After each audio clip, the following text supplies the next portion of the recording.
Magandang araw po mga ka-bettors. Ngayon ituturo ko sa inyo kung paano tayo mag-register sa online sabong ngayong 2024. So i-click mo lang po yung link na nandoon po sa description box at saka nandoon po sa comment section.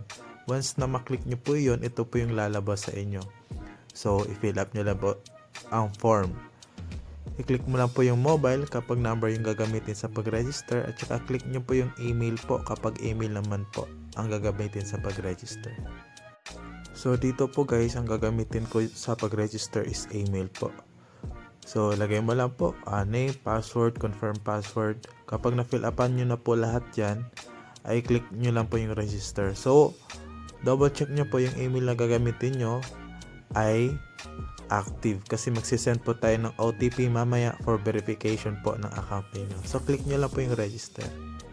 So click mo lang po yung okay.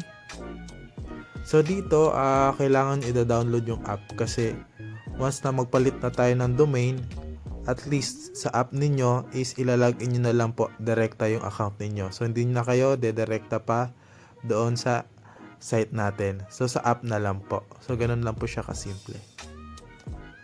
Kapag nakapag-login na kayo sa account ninyo, ito po yung bubungad sa inyo. So ito po yung mga laro natin.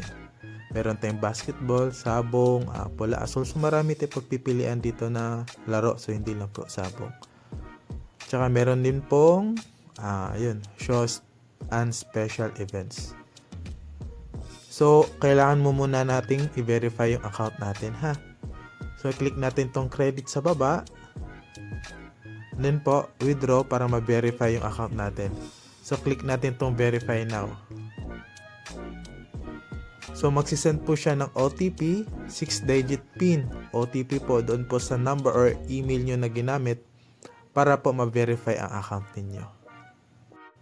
So paano naman po tayo mag-cash in dito? So i-click lang natin ulit yung credits and then po buy credits. So dito meron po siyang video kung paano tayo makapag-cash in. So hindi ko lang siya i-click kasi yung music na ginamit kasi dyan is makaka-copyright tayo. So click mo lang tong how to. Meron naman po dyan sa gilid yung how to na video icon. So check mo lang po kung paano mag-cash in, mabilis lang. So ang pinakamabilis dito is tong Stash Pay and then yung manual. Ito yung 2 to 5 minutes lang. So mabilis lang po siya. At saka huwag kayong mag-alala, meron naman tayo ditong live chat. If ever naman po may mga katanungan kayo or hindi pumasok or delay yung cash in or cash out ninyo, pwede nyong i-chat yung CSR natin dito. For cash out naman po is click niyo lang ulit yung credits menu and then po withdraw. So pili lang kayo dito kung saan kayo magka-cash out. Pero ang pinaka the best dito is yung GCash at saka Maya. For coordinator naman po is kailangan yung kumontak sa akin. So medyo matrabaho tong coordinator eh. Pero mas maganda dito is yung GCash at saka Maya. Tapos for bank naman po, kapag pagmalakihan na talaga, kung 100,000, 200,000, 50,000, 20,000 yung i-withdraw nyo, much better na gagamit kayo ng bank. So dito naman po, ito yung mga corresponding bank natin. Merong BPI, BDO, at saka yung iba pa. So ilagay nyo lang ulit po yung amount, account number, at saka account name.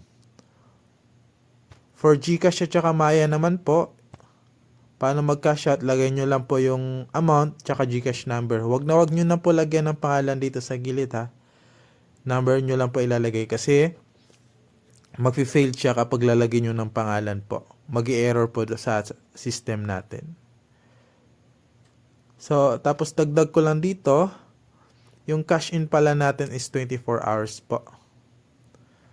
So kahit madaling araw, pwede kayo mag-cash in dito para kung gusto nyo makabawi, makakabawi kayo dito sa ating laro. Ganun lang po siya kasimple po.